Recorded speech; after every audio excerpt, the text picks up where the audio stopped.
Hello, Peculiar Pilgrims. Once again, welcome to Peculiar Pilgrims Podcast Hey Dad series. And I'm excited to introduce Pastor Nathan Pelkey, my first ever guest on Hey Dad. And we have a specific topic we're going to cover here in a little while. But before we cover that, I want to allow Pastor Pelkey to introduce himself, let us know his wife's name, how many children he has, things like that. So, Brother Pelkey, who are you? Well, as he said, I'm Pastor Nathan Pelkey. I'm from Unity, Maine. My wife, Erica, is here with me, and I have two of my three kids. My oldest is Elijah. He's back home. He's been covering the church services while we've been out here in California. And then I have Caleb and Elizabeth with me as well. It's been a blessing to have them, his wife, two of his children. His oldest son has been with us before. He's kind of holding down the fort at home, working and things like that. And so it's a blessing that they're here. Before we get into today's topic, though, I wanted to have a word from our sponsor. And so here you go. Hey, Dad, you don't have a sponsor. Of course we don't have a sponsor. Who do you think I am? But since I don't have a sponsor, you can reach out through our email, peculiarpilgrimspodcast@gmail.com. I would beg of you to like this episode, share it, subscribe if you haven't done so. All the men in your life, even if they aren't married yet and don't have children, doesn't matter what age or stage. I'm looking forward to having grandparents on here. I know my dad is coming, Lord willing, at the end of the month. I might be able to have him as a guest. And so every age and stage of life, we want to be able to be that iron, as I say all the time, that iron that sharpens iron.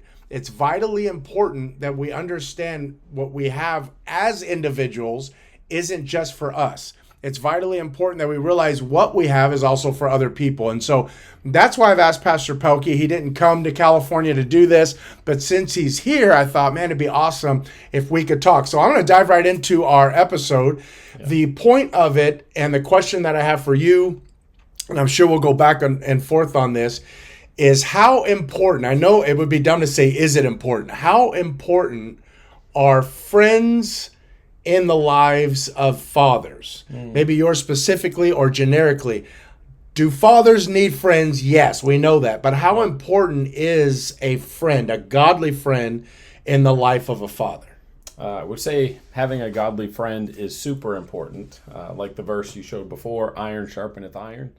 It's important because we need influences in our lives that are going to make us better, that are going to make us stronger. And something we really focus on is what friends our kids have and what influences they have in our lives or in their lives. But it's also important for us to consider what friends, what influences do we have in our lives, because they're either going to make us sharper, which is in turn going to influence our children, or they're going to make us duller, I suppose, which will also in turn influence our children. So it's super important. Yeah. So just to let you know, audience, we have not practiced or prepared anything. But as you are talking, I'm thinking maybe the best thing to do is to go through the stages of life really quick. Sure. So let's talk to the new dad.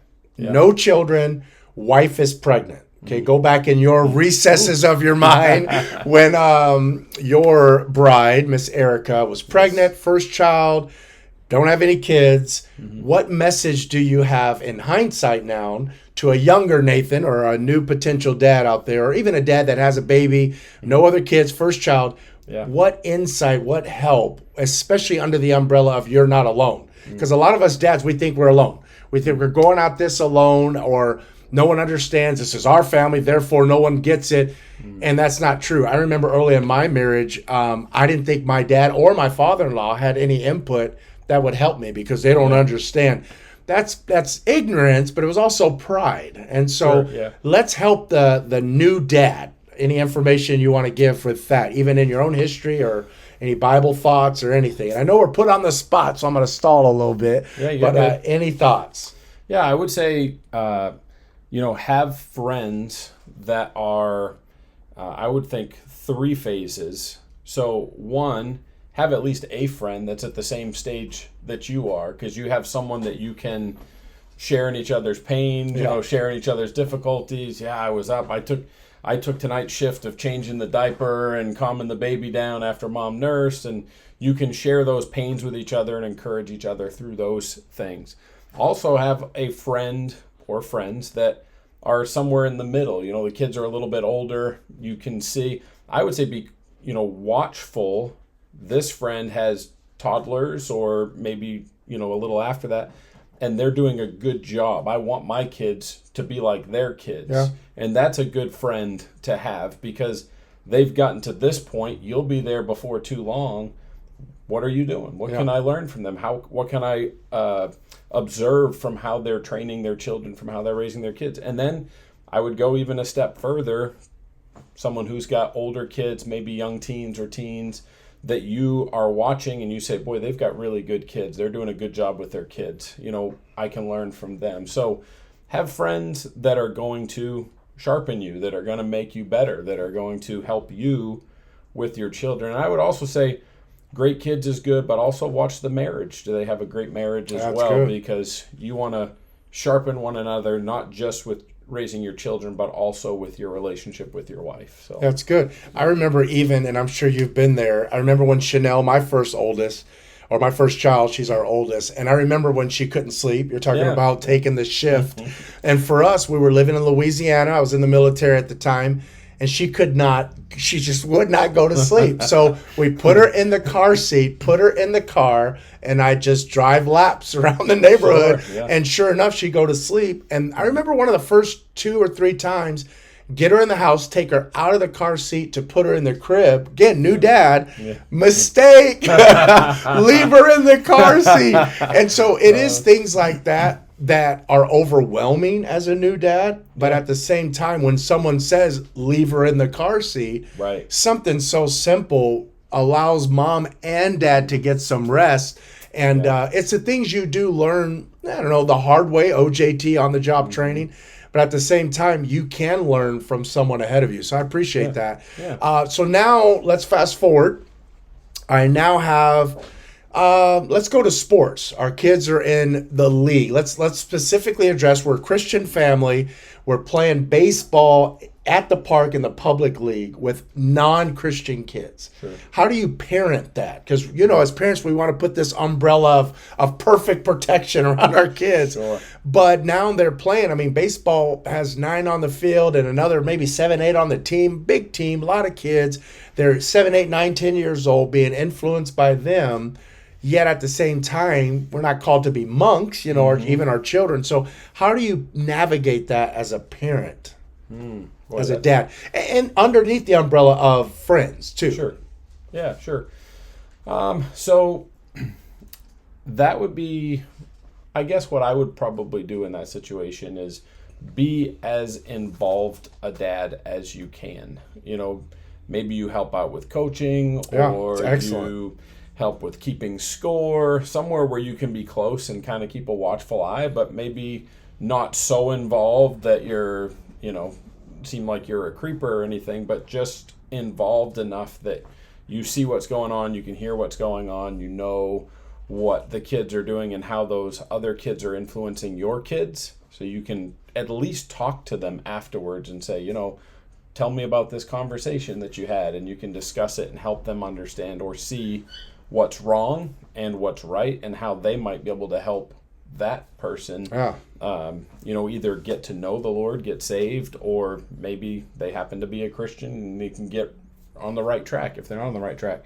And then you have an opportunity to influence the coaches or the staff that are working with the kids as well. And who knows, maybe then they become a better influence on the kids even than they could have been. So I think just being involved, plugging in, and not just being the typical drop them off and leave them, but be involved so that you can watch and you can continue to have that right influence and guide them. Yeah, I think that's excellent. It makes me think of my dad. My dad coached me in baseball and basketball up until about junior high, in different leagues, whether it was a YMCA league or park leagues. We had a Christian baseball league in our church. Oh, our cool. church was kind of big. Sure. And so I didn't think about how valuable that was, but I know I didn't say things I shouldn't say in practice because my dad never thought about it. But so no, that is a benefit of being active. And I also coached let's get to high school age now. I Sure. coached girls basketball. Yep.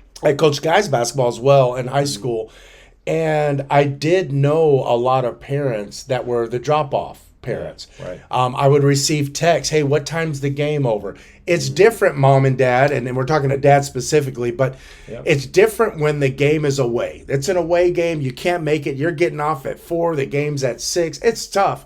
But a home game, it's like, come on, guys. I remember senior night and parents not showing up. And dads, man, we've got to be present. And it doesn't mean we have to coach every game. Like I said, in junior high and high school, my dad didn't coach me anymore. But he was at every game, it seemed like. And maybe he missed some games, but it sure seemed like he was at every game. And so being present is huge. But as a coach, it broke my heart to see parents texting me saying, what time, coach, do I pick them up? And I'm thinking, it's senior night. And on senior night, you get flowers and whatever. And you kind of honor the parents, honor the student. It's their last home game. And parents didn't show up. And so, Dad, we've got to be present. We're really missing the mark if we are allowing everyone else to raise our kids. Yeah. The pastor's not supposed to raise your kids alone. He is to aid you. The Sunday school, the youth pastor, the teacher at school, whatever it is, the older sibling isn't supposed to raise it's mom and dad's responsibility. So dads, I think that's vitally important. So let's get to teenagers though. How about dating? What are some things when you talk about being a dad and you've never navigated teenagers? They're 13, they're 14. All of a sudden, girls don't have cooties. They're actually attractive. It's like, uh-oh, what's happening here? And how do you navigate just the waters, the unknown territory of the natural attraction of teenage boys and girls and things like that? How do you navigate? I want to say this, I guess I'll answer first, is just don't start when they're teenagers. Yeah, right. We should be having conversations way before then. But assuming all of those things have happened, and what do you do as a dad? You know, you might feel alone, but I know there's other dads in the church who are in the same boat. There's a few other teenagers in the church. So how do you navigate some of that as a dad? Well, the first thing I was going to say is pretty much what you said. Talk to your kids. Keep having conversations with them about, what do we look for in a potential spouse? Well, let me back up. First off, with our kids, we never allowed them to date. Yeah. It's not for the sake of just having fun, having relationships with boys with girls, girls with boys. You can be friends, but as far as any kind of a official relationship, until our kids were, this is our personal conviction, till they're marrying age, and they're ready to be able to do something with that relationship, we just told them, for now, you're just friends. You get to know people. And then we would talk to them. What are you looking for in a spouse? What are you looking for in a wife? Or what are you looking for in a husband? And we would allow them to answer those questions. And if we've done our job, they have a pretty good idea of what's important in a potential spouse. And then we would offer some insight. But, they don't get to that point unless you do like you said, and you're talking to them all throughout their youth, throughout their childhood. Here's a silly question. When do you become a dad?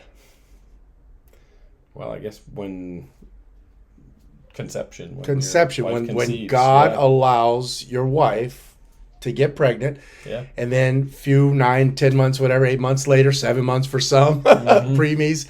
Yeah. Here comes the baby. So you become a dad at conception. My point of that question is this. We don't become a dad when they're 13.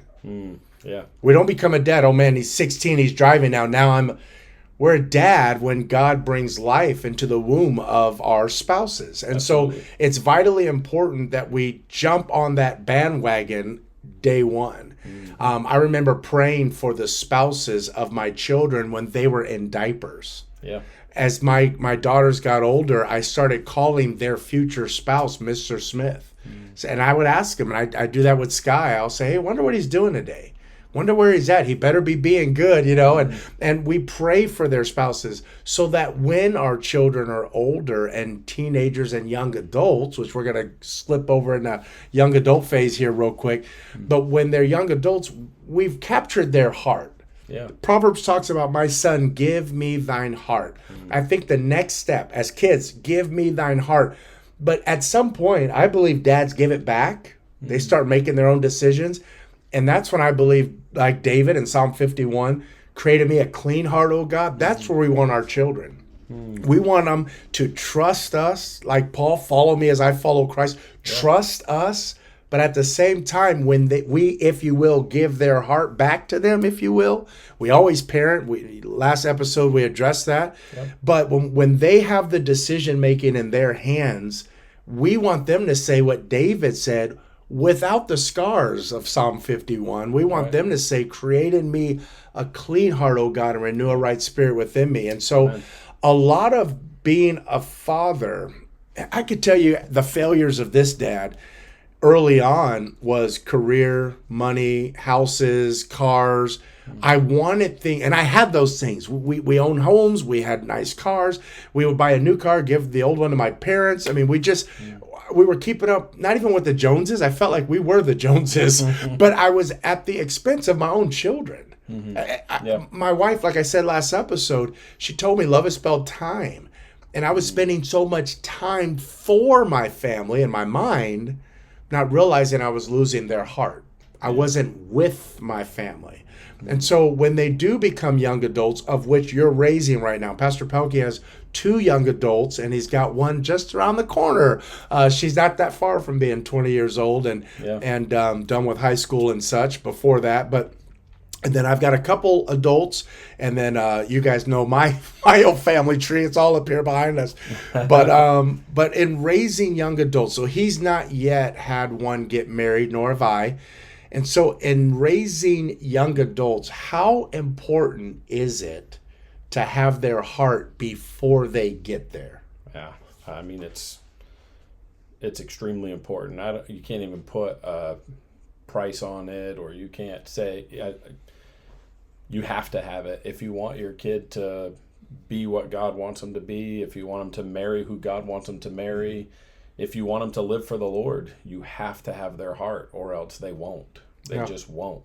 And prayerfully, if they don't, they come back around and get there. But if you don't have their heart before they're at that point, you're going to lose them, I guess. As best I can say is they're going to go their own way. And you'll be left with a broken heart is ultimately the cost of that. So it's so important that we get our kids' hearts when they're young, and that we keep it until it's time, like you said, to give it back, because they're where they need to be. They're ready to, I think we heard a message, basically shepherd their own heart. Yeah, that's good. That's good. I like to conclude this way. Yeah. Put on the pastor hat. So you're taking off the dad hat, put on the pastor hat, and I'm a dad, and my son, my daughter has gone wayward. They don't want anything to do with the Lord. I didn't have this podcast, this episode, when they were 4 and 3 and 2, and I didn't know. And I'm not blaming the child. I'm not blaming myself. It is what it is. But that child is out there, and that parent comes to you and says, Pastor, what do I do from here? So right now that child is unrepentant, doesn't want anything to do with me, but he's still breathing God's air, so there's still hope. But what do you recommend for a parent who goes, man, I haven't done this. What do I do? Whew. That's heavy.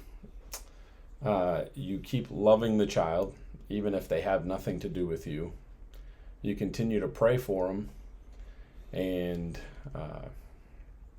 I guess I would say, if they don't want to talk to you, I would pray about writing them a letter from time to time. That's just opening a door, because a text may be too intrusive, a phone call may be too pushy, and I would say pray about it, and just see how the Lord leads. Maybe that is the step you need to take.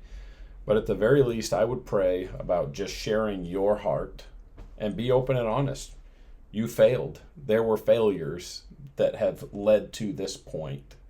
because no parent's perfect. Right, So I'm not right. saying that it was one big failure. I'm just saying we've all got failures. We've all fallen short in areas with our child rearing. So don't be so prideful that you can't apologize to your children. And there's a lot of parents that I think are not willing to apologize to their children. Be willing to apologize and say, I'm sorry. I'm not perfect. I made mistakes. And I think that's a huge step towards, restoring that relationship. Yeah. And reach out, let them know you're praying for them, that you love them, and just do your very best to be patient and wait for them to come around. Yeah. What are your thoughts? Well, I would add one thing. Yeah. In addition to that, we have to realize, Dad, you're not the answer. Jesus is, which is what he's saying, pray. Right. But what I mean, you're not the answer is some other believer or some other dad may be the answer. We're talking specifically about, iron sharpening iron. That's true, yeah. And what we need is to realize, as a dad, I may need another dad to step in. Yeah. One sword is not sharpened by another sword only. Yeah. Other swords are vitally important. And so where my daughter or my son won't listen to me, maybe my daughter or son would listen to a friend. Maybe my daughter or son will listen to a friend's daughter and son. When our children are hurting, they're not hurting just us as parents. They're hurting everyone who knew them before they walked away. Yeah. And so everything he said is right. I would just ask you to open your mind to think there may be another soldier out there serving the Lord that may be able to intervene and capture the heart and mind of that child. Absolutely. Satan wants to destroy our families. We know that. Right. We know Satan wants to destroy our family. But God wants our family. He's in the restoration building. Mm-hmm. He's in the restoration business. And so I would add that we would pray that someone would knock on their door, that a coworker who's a Christian would pour into him, or maybe even a radio station. He's flipping through, and God will use our prayers. I believe that 100%, that God's heartbeat is moved with our heartbeat in our bowed knees in prayer. And so, and maybe even fasting. Don't give up on your child. I'm big on if he's breathing God's air, there's hope. Absolutely. There's hope. And always. So, we are out of time, but I'd like to throw the ball back at you with just any closing thoughts you'll have. So before he says that and kind of get his mind together, want to ask you to continue to look at Spotify as well on Procure Pilgrims Podcast. You can subscribe there, or iTunes, or whatever you listen to. But remember, Hey Dad is only on YouTube for now, and I'm still looking at Rumble and other things, but I'd ask you to share this. I believe we as men need it. I'd ask you to comment in the comment section, get some talking going. The algorithms would be messed up if we could start commenting and it can go out there. Who knows what kind of witness we can be to other dads as well. And so before we close, I want to throw the last word to you.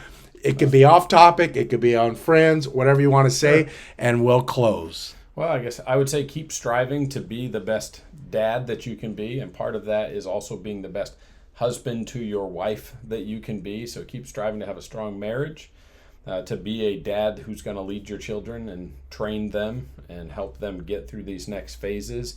But on the topic of the podcast today, also seek out good, godly friends who are going to be a good influence for you, ultimately helping to be a good influence on your children. But don't just look for friends that will upgrade you and your family. Also look to be or strive to be a friend that's going to help that friend.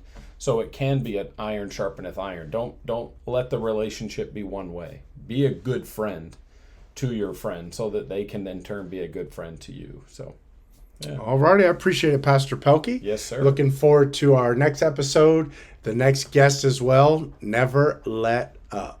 Hey, Father. Hey, Dad. Hey, Dad. Hey, Dad.